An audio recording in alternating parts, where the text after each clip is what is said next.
In this video tutorial, I'm going to share to you on how you can fix Vulkan-1 DLL missing on your Windows 11. So let's get started.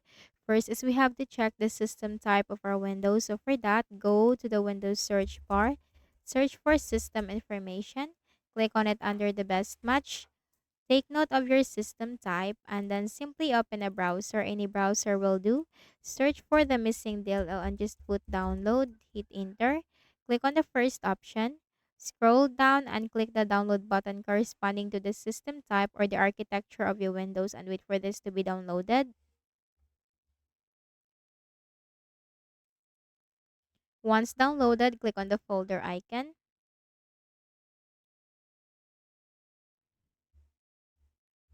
Then right click on the folder, select extract all, click on extract.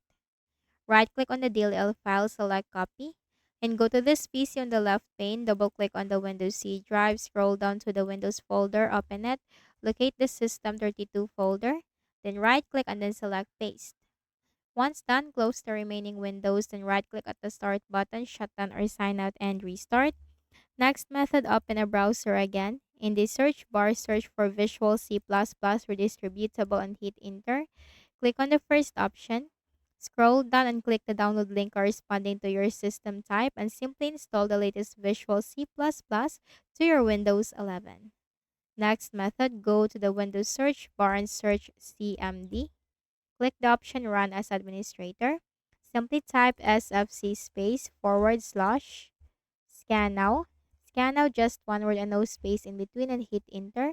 The system scan will begin to simply wait for the process to be 100% completed. And once it is completed, just type exit in the command prompt window, then right click at the start button, shut down or sign out, and restart.